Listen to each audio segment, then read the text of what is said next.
जीवन हमें एक मौका देता है, इसलिए जब भी सही कॉलेज चुनने का समय आए तो सिर्फ मंगलायतन यूनिवर्सिटी आपके बेहतरीन भविष्य और सर्वांगीण विकास के लिए। इसराइल ईरान जंग पर भारत में शिया धर्मगुरु मौलाना सैफ अब्बास ने भारत सरकार से अपील की है कि वो बढ़ते इजराइल और ईरान संघर्ष के बीच ईरान में फंसे भारतीय तीर्थयात्रियों को निकालें। भारतीय तीर्थयात्री जो हज पर जाने का खर्चा नहीं उठा सकते, वे ईरान और इराक के धार्मिक स्थलों पर जाते हैं। इन दोनों देशों में हमारे लोग फंसे हुए हैं। रहमान रहीम, देखिए इसको 4 दिन हो चुके हैं, क्योंकि ये थर्सडे नाइट में हुआ था, मिडनाइट में। फ्राइडे, सैटरडे, संडे, मंडे 4 दिन हो चुके हैं और 4 दिन से बहुत से हमारे पास कॉलें आई हैं। इसमें कई तरह की प्रॉब्लम्स जो हैं वो हो गई हैं।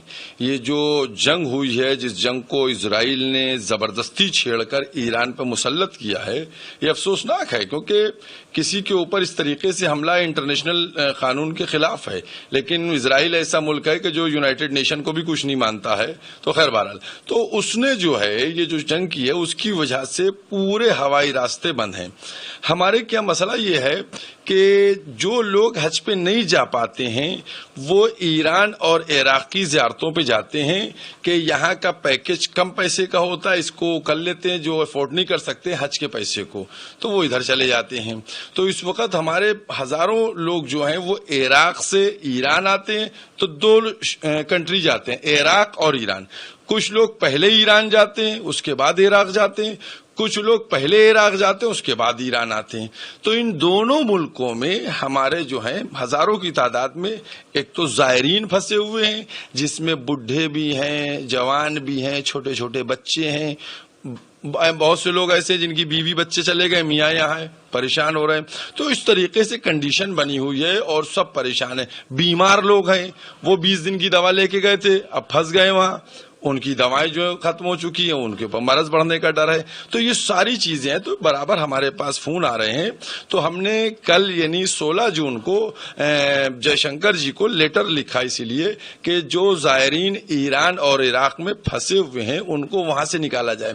एक सबसे इम्पोर्टेंट बात है, वो मैं अपनी गवर्नमेंट से यही अपील करूंगा कि इसको जल्दी किया जाए, क्योंकि हो क्या रहा है, वहां पैनिक मामला हो रहा है। ये लोग सब फॉरेनर हैं वहां, इनको नहीं मालूम है, तो इनको खाने पीने के भी लाले लग रहे हैं। दूसरी बात ये है, मसलन बहुत से ग्रुप हमारे पास नंबर हैं, 90 आदमियों का ग्रुप है, 60 आदमियों का ग्रुप है। अब ये लोग जो 60 आदमी या 90 आदमी हैं, इनका लिमिट थी, मसलन एक ग्रुप था, उसको 13 तारीख को चेकआउट करके 13 तारीख को शाम को 6 बजे फ्लाइट पकड़ना थी। उसने चेकआउट कर लिया, अब होटल वाला एंट्री नहीं दे रहा है।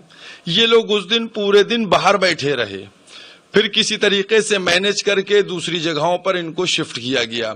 अब एक आदमी जो है अगर वो रुकता है एक्स्ट्रा, तो उसके लिए पैसे देना मुसीबत बना जा रहा है कि वो कैसे उसको अरेंज करेगा। तो माली बहरान भी है, जहनी है टेंशन। लिहाजा हम भारत सरकार से ये अपील करते हैं, जिस तरीके से उन्होंने पूर्व में यूक्रेन से या और जैसे इराक में वो नर्सें वगैरह फंस गई थी, उनको जिस तरीके से छुड़ा के निकलवाया गया, उसी तरीके से जो इराक में और ईरान में लोग फंसे। इसके अलावा हजारों की तादाद में स्टूडेंट हैं, तकरीबन 1,500-2 हजार स्टूडेंट ईरान में फंसे हुए हैं और इराक में। चूंकि मुहर्रम में ज्यादातर लोग यहाँ आते हैं, तो हर एक अपने टिकट वगैरह कराए बैठा हुआ है।